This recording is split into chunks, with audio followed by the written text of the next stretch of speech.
Olá, pessoal. Professora Marina aqui com vocês novamente para passar a correção da segunda semana do nosso terceiro PET. Neste vídeo contém a correção dos primeiros, segundos e terceiros anos do ensino médio. Então, a semana 2, a gente continua o mesmo tema da semana 1, o eixo temático e temas contemporâneos transversais, com o tema Cidadania e Civismo, tópico Educação para o Trânsito. E aqui tem um texto. Vamos conversar sobre a prevenção de acidentes de trânsito. Esse texto fala sobre a campanha Maio Amarelo de 2020, que é Perceba o Risco, Proteja a Vida. O objetivo dessa campanha é a conscientização de que quando o cidadão passa a perceber os riscos que ele corre, então ele previne. Por exemplo, ele entende que usar o cinto de segurança pode salvar a sua vida. Então, ele passa a usá-lo mesmo em trajetos pequenos. De acordo com a Organização Mundial de Saúde, os acidentes e a violência representam 9% da mortalidade global. Então, o número de acidentes causa uma mortalidade muito grande e a maior proporção é entre os homens. E aqui tem os gráficos que falam sobre as internações hospitalares em Minas Gerais, que foram causados por acidentes, e esse aqui de baixo mostra o número de óbitos por acidentes de transportes terrestres de 2010 a 2020. Então, vamos começar as nossas atividades. Essa primeira atividade, ela é para os primeiros, segundos e terceiros anos. A campanha Maio Amarelo busca conscientizar a sociedade sobre a prevenção de acidentes no trânsito. A cada ano, o número de acidentes nas ruas das pequenas e grandes cidades tem aumentado significativamente, ocasionando alto custo com internações hospitalares e reabilitação. Em casos mais graves, o afastamento do trabalho por danos e lesões permanentes. Diante disso, escreva sobre a importância das campanhas de prevenção de acidentes de trânsito. No seu ponto de vista, existem outras ações que poderiam ser realizadas para diminuir ou evitar os acidentes de trânsito? Justifique a sua resposta. Então, aqui eu respondi primeiro sobre as campanhas de prevenção de acidentes, que tem por objetivo chamar a atenção da sociedade para o alto índice de mortes e feridos no trânsito em todo o mundo. É preciso discutir sobre a segurança nas ruas e mobilizar toda a sociedade para discutir o tema, estimulando o cidadão a promover atividades voltadas à conscientização, ao amplo debate das responsabilidades e à avaliação de riscos sobre o comportamento de cada um, dentro de seus deslocamentos diários no trânsito. Com as campanhas de conscientização, há diminuição no número de acidentes. Então, que fala que as campanhas de conscientização, elas têm um papel muito importante, porque ela chama a atenção da sociedade para o alto índice de morte que acontece. E o objetivo é conscientizar que cada um fazendo a sua parte, vai haver a diminuição no número de acidentes. E aí a segunda parte da questão fala se, no seu ponto de vista, existem outras ações que poderiam ser realizadas para diminuir ou evitar acidentes no trânsito. Justifique sua resposta. Essa questão, no caso, seria pessoal, né? Você vai colocar o seu ponto de vista e aí eu coloquei a minha resposta, o meu ponto de vista. Eu coloquei que sim e que o tema deve ser abordado o quanto antes e uma forma de atingir um grande público, como aulas reforçadas em escolas para demonstrar o quão perigoso e como pode afetar a sua vida e a vida do próximo. E, além disso, impor regras mais severas. E aí, essa atividade 2, que seria voltada para os primeiros anos, nós temos um texto que fala sobre o uso do celular ao volante. Ela fala de um dos fatores que vem causando acidentes, que é o uso de aparelhos celulares ao dirigir ou ao transitar a pé nas vias públicas. E aí fala para você ler o texto e responder as perguntas. E aí a número 1 fala o seguinte: não há nada tão urgente quanto a vida de cada um. Quem usa celular ao volante está expondo a sua vida e a dos outros. Como você explica essa frase? Então, essa resposta é pessoal, eu coloquei aqui a minha resposta e vocês vão escrever a resposta de vocês. Quando alguém usa o celular ao volante, não tem amor à sua vida e está arriscando a sua e a dos outros. Está expondo a si e aos outros a um grande risco. Número 2. O que acontece fisiologicamente com o condutor de um veículo quando ele dirige e fala ao celular? Quando dirige e fala ao celular, você perde a visão 360 graus que deve ter com a ajuda dos retrovisores e prejudica a sua atenção no trânsito. Isso acontece porque, ao usar o celular, o condutor fica com uma visão denominada tubular, isso é, só consegue visualizar o que está à sua frente. Então, quando você dirige e fala ao celular, você perde bastante a atenção, você não consegue se concentrar nos retrovisores, você só vai conseguir visualizar o que está à sua frente. A número 3. Liste tipos de acidentes que podemos causar ou sofrer quando usamos o celular ao dirigir ou simplesmente caminhar em uma calçada. Então, pode ocorrer batidas, atropelamentos, desrespeitos. Então, o uso do celular enquanto você está dirigindo ou até mesmo andando na calçada pode gerar um número muito grande de acidentes. A número 4. No PET anterior, falamos sobre a tecnologia e atividade física. Como os aparelhos eletrônicos auxiliam nas práticas de exercícios físicos. A tecnologia está presente no trânsito das grandes cidades? Escreva quais tipos de tecnologias são utilizadas nas vias públicas e nos veículos. No seu ponto de vista, essas tecnologias estão causando ou evitando acidentes de trânsito. Por quê? Então, eu respondi o seguinte: a tecnologia tem sido grande aliada do homem no desenvolvimento de soluções para a segurança e a mobilidade urbana, o gerenciamento, operação e fiscalização de todo o sistema viário pode contar com a tecnologia para fiscalização de velocidade, de avanço semafórico, de rodízio de veículo, de faixa exclusiva, de veículos furtados, detecção rápida de acidentes, semáforos inteligentes, circuitos de câmeras de monitoramento, contagem e classificação de frota. E aí, a segunda parte que pergunta se, no seu ponto de vista, as tecnologias estão causando ou evitando acidentes no trânsito. Por quê? Então, eu só coloquei o seguinte, que a tecnologia é de grande ajuda, porém, se utilizada de forma errada, é muito prejudicial. Então, a tecnologia, ela é utilizada bastante e ela ajuda muito.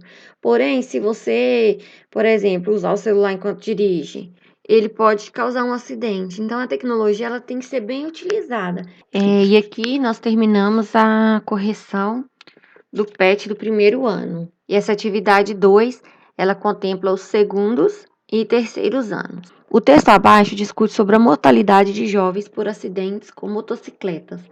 Apresenta as motivações e dados que levaram ao aumento de acidentes com vítimas fatais ou de lesões graves permanentes. Após a leitura, vamos responder as questões refletindo sobre a necessidade de conscientização quanto ao risco desse meio de transporte e a importância do uso dos equipamentos obrigatórios de proteção. Somente pilote uma motocicleta se for habilitado. E o texto fala da mortalidade de jovens em acidentes de motocicleta.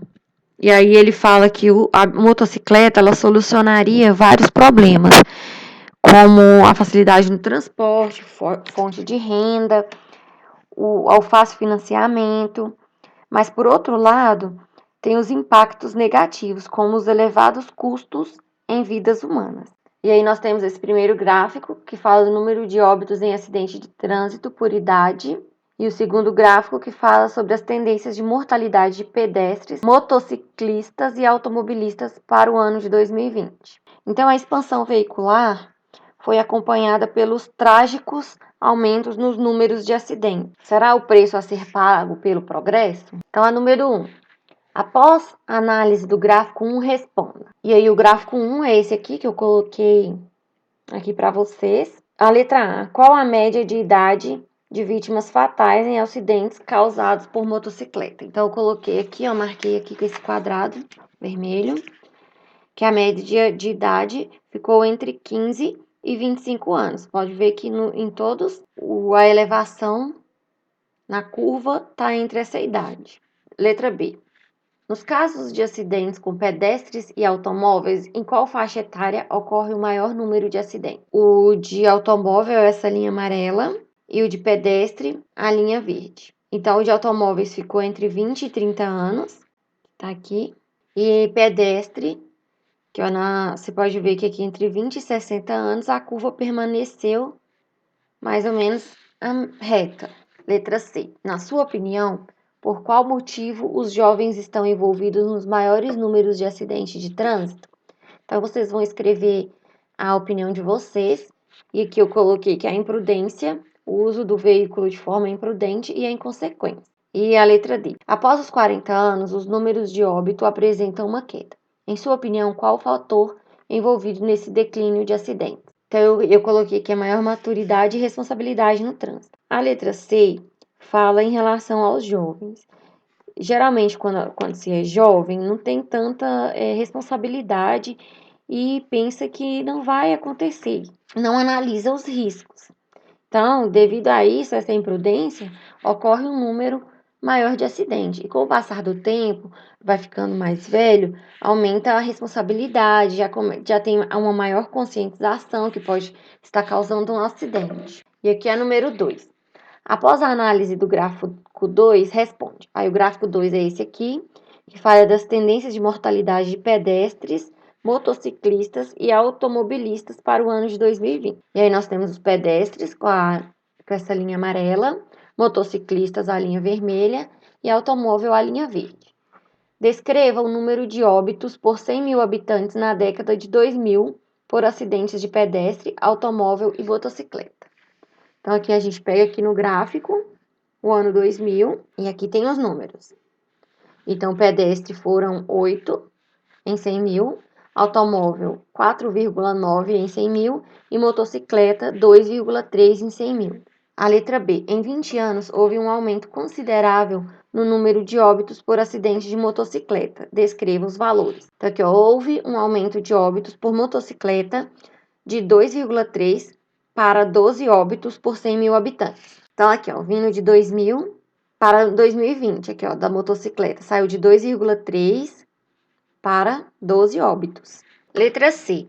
O número de acidentes com pedestre no ano de 2000 era de 8 por 100 mil habitantes. Já no ano de 2020, esse número reduziu para 3,7 por 100 mil habitantes. Pontue motivos para essa redução. Então, eu coloquei aqui conscientização, melhoria na área viária, uso da faixa de pedestre. Letra D. A Lei 11.705, aprovada em 2008, ficou mais conhecida como Lei Seca, por reduzir a tolerância no nível de álcool no sangue de quem dirige. Com a sanção da nova lei, o Código de Trânsito brasileiro foi alterado e provocou grandes mudanças nos hábitos da população brasileira. Esta seria a razão para que o índice de acidentes fosse bem aproximado tanto para pedestre quanto para veículos no ano de 2008 e 2009? Justifique sua resposta. A lei seca contribuiu para a diminuição na quantidade de acidente. Ela reduziu a tolerância quanto ao consumo de álcool ao dirigir, que é um grande fator de risco. Então, aqui, ó, vocês podem ver no gráfico que aqui em 2008 e 2009 ficou bem aproximado aqui o número de acidentes. A lei seca, com certeza, ela contribuiu muito na diminuição do número de acidentes, porém, podem existir outros fatores que auxiliaram nessa diminuição. E aqui tem alguns dados sobre a lei seca. Vocês podem ver que diminuiu o número de mortes. E aí as questões do segundo ano acabam aqui. E aí nós vamos continuar com a correção dos terceiros anos. Número 3. Após a análise dos gráficos 1 e 2 e a leitura dos textos, descreva possíveis motivos para o aumento do número de jovens vítimas de acidente com motocicleta. Então, a resposta que eu coloquei: procedimentos de risco dos próprios condutores. Como eu disse, os jovens muitas vezes são inconsequentes e não pensam no que pode acontecer, como andar no chamado corredor das vias e também o consumo de álcool. E também a causa do maior número de veículos em circulação e a imprudência. Número 4. Conforme a lei em nosso país, o Código de Trânsito Brasileiro, qual a idade mínima para pilotar motocicleta e automóvel? Então, a idade mínima para pilotar qualquer automóvel ou a motocicleta é de 18 anos. 5. Pesquise e liste os equipamentos de proteção individual que são exigidos para que o motociclista possa pilotar com segurança. E aí eu coloquei aqui capacete, luva, calçado fechado e jaqueta. E aí eu coloquei aqui alguns outros equipamentos de proteção individual que vão ajudar bastante na proteção do motociclista. E a número 6. Na sua opinião, o que poderia ser feito para reduzir o número de vítimas e acidentes com motociclistas? Então, vocês vão exprimir a opinião de vocês. Eu coloquei mais campanhas de conscientização, implementação de sistemas de redução de velocidade. Também a gente poderia colocar leis mais severas. Então, são vários fatores, né, que poderia ajudar na diminuição do número de vítimas. E nós finalizamos por aqui a segunda semana do nosso terceiro PET. Então, até a próxima semana.